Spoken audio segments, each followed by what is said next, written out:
now joined by UP Fighting Maroons veteran player CJ Cancino. CJ, what was the difference in the UP Fighting Maroons being able to establish an early lead against LaSalle and never looking back to go up 1-0?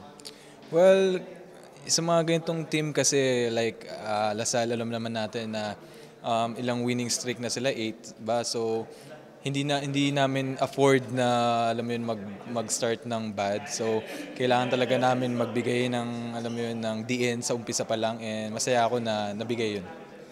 So, in recent years, no, when lumalamang, usually there's a chance na yung lead nawawala, tapos naging close at the end. What was the difference about today? What did your team do na nakita mo that you thought, okay, hindi mawawala yung lead today? Well, siguro natuto na rin kami siguro sa mga past games itong season kasi alam mo naman natin na minsan kapag maganda yung start namin, nahahabol kami. And siguro masaya ako na alam mo yun, nung mga first game, nung elimination, nangyari na sa amin. So, etong after ng mga Final Four and then nung finals na dala namin yung learnings na yun, and natuto kami na kapag lumamang na kami, hindi na kami kailangan bumalik pa. You were in a similar situation like this last season, right? Up 1-0 against Ateneo, then Ateneo wins games 2 and 3.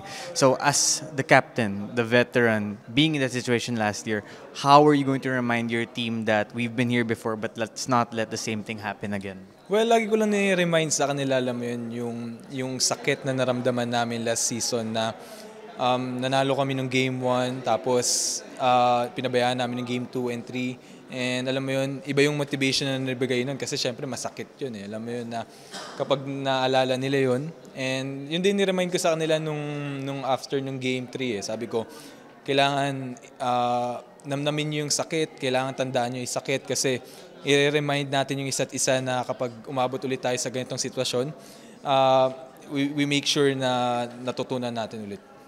May matutunan kami sa game na yun. Are you already getting a little bit emotional that this might be your final UAP game coming up this weekend, maybe next Wednesday?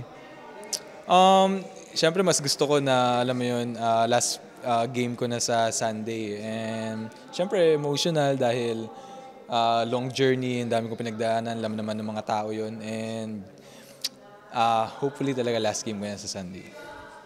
One of the guys that you've mentored in this team is si Aldous Torculias, who you've been very close with since dumating ka sa UP. So watching him perform the way he did today in the finals like that, how proud does that make you? Alam mo yun, sobrang proud ko kasi nakita ko talaga yung up and down nung bata eh.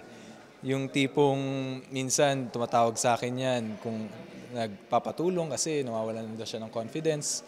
And syempre, alam mo yun, as a kuya, sobrang saya ko na sakto pa sa dulo na nakapag-perform siya ng maayos, lumalabas na yung character niya as a player. And alam mo yun, sobrang laking tulong niya sa team eh. So sobrang happy ako para sa kanya. Thank you, CJ.